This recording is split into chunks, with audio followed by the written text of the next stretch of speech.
Hello, everyone. Welcome into another edition of the Pregame Coaches Interview. As always, I'm joined by the head coach of the football team, Tony Crough. Coach, as always, thank you for taking the time to do this interview. And you guys are coming in tonight's game with a record of 2-2. So after a tough first half to the regular season, how has the health and attitude of the team looked? I think doing good. We understand that we could be 3-1, and we also understand that we could be 0-4. And so we think we're feeling pretty good where we're at. And we were a little dinged up last week, and it surely would have helped if maybe we'd had some other guys in there. But no excuses. Whoever we put on the field, we expect to win. So we're feeling pretty good. Last week you didn't have your top two running backs, and you had to bring in Zane Viegra, who hasn't played the position much at all.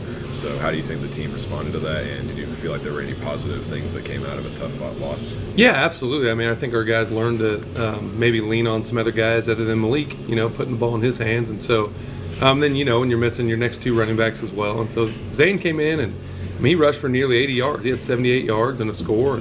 And he's heartbroken about the two fumbles, but he came in, did well. He's never played running back before. He's our backup quarterback, he's our JV quarterback. And if you'd have told us he was going to give us 80 yards the other night, we would have been really pleased with that. And matter of fact, we would have all taken that and said that we're going to have a chance to be in the game. And he gave us a chance to be in the game. Halfway through the regular season, have you guys been pretty happy with where you are, and what's something you feel like needs to be improved on? Yeah, I think we're pretty happy where we're at. I mean, we would take 2-2. We want to always be, we want to win them all, but that Manhattan game was going to be tough. And then again, we were one play away from being 3-1. So, we feel pretty good where we're at. We've learned a little bit to battle through some adversity and maybe handle success a little better. We've tried to preach to the guys and let them know that every play counts. I mean, we are legitimately 2 plays away from not having to win, and 1 play away from having 3 wins. And so every play counts. So that's what we're trying to preach to them, and trying to maybe a little doubt creeping in, and we're trying to teach them how to get rid of some of that doubt and move on to the next opponent.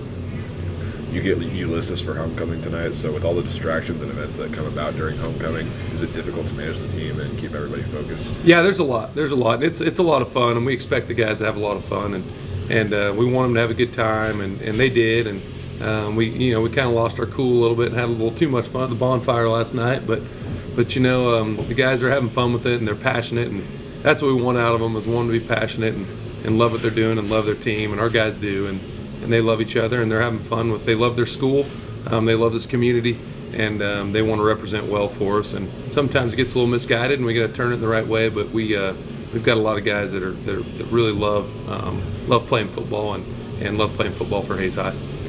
Even though Ulysses enters tonight's game at 0-4, what do you see from them that will challenge your guys tonight? They've got a really good quarterback, and he's maybe the most dynamic one we've seen. He probably is. He can run and throw, and he's all over the place. So he's going to challenge our defense quite a bit.